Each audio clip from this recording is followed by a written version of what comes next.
ସାଙ୍ଗମାନେ ଆଜି ତୁମ ଆଖିର ତାରା ସିରିଏଲରେ ଦେଖନ୍ତୁ, ତରୁଣର ଦାଦା ବବଲିର ହାତ ଧରି ନେଉଥିବା ବେଳେ ତରୁଣ ବବଲିର ହାତ ଧରି ଅଟକେଇ ଦିଏ। ତରୁଣ କୁହେ, ବବଲି ଏ ଘରୁ କୁଆଡ଼େ ବି ଯିବେନି, ଆଉ ଯଦି ବବଲିଙ୍କୁ ଏ ଘରୁ ଯିବାକୁ ପଡ଼େ ତାହେଲେ ବବଲିଙ୍କ ସହିତ ତାରିଣୀ ଆଉ ମୁଁ ବି ଚାଲିଯିବୁ। ତରୁଣ କୁହେ, ବବଲି ତମେ ରୁମକୁ ଚାଲ।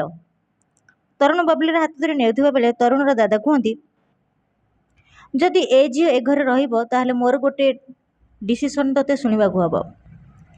ତୁ ଚାହୁଁଛୁ ନା ଏ ଝିଅ ଏ ଘରେ ରହିବ, ତାହେଲେ ତତେ ବି ମୋ କଥା ମାନିବାକୁ ହବ।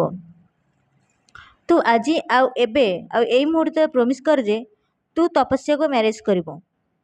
ଏକଥା ଶୁଣି ତରୁଣ ଆଶ୍ଚର୍ଯ୍ୟ ହେଇଯାଏ।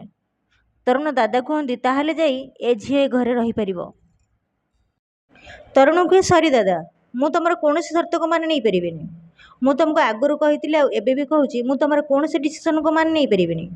ଦାଦା, ମୁଁ ଆଉ ଛୋଟ ପିଲା ହେଇକି ନାହିଁ। ମୁଁ ମୋ ପାଇଁ କେଉଁଟା ଠିକ୍ ଆଉ କେଉଁଟା ଭୁଲ ସେଇଟା ବେଶ ଭଲ ଭାବରେ ଜାଣିଛି। ମୋ ନିଜ ପାଇଁ ନିଜେ ହିଁ ଡିସିସନ୍ ନେବି। ଆଉ ବବଲି ଏଇଠି ରହିବି ବିନା କୌଣସି ସର୍ତ୍ତରେ। ଏଇଟା ହେଉଛି ମୋ ଡିସିସନ୍। ତାପରେ ବବଲିର ହାତ ଧରି ତରୁଣୀ ଯାଉଥିବା ସମୟରେ ତରୁଣର ଦାଦା କୁହନ୍ତି, ହେଲେ କେଉଁ ପରିଚୟରେ ସେ ଏଠି ରହିବ? ସେଠି କେଉଁ ପରିଚୟରେ ନେଇ ରହିବ ଟିକେ କହ, ସମସ୍ତେ ଜାଣନ୍ତୁ।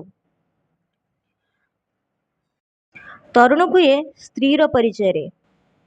ଆଉ ଏକଥା ଶୁଣି ପରିବାରର ସମସ୍ତେ ଆଶ୍ଚର୍ଯ୍ୟ ହେଇଯାନ୍ତି।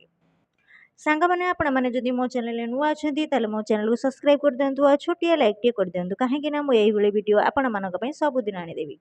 ଜୟ ଜଗନ୍ନାଥ।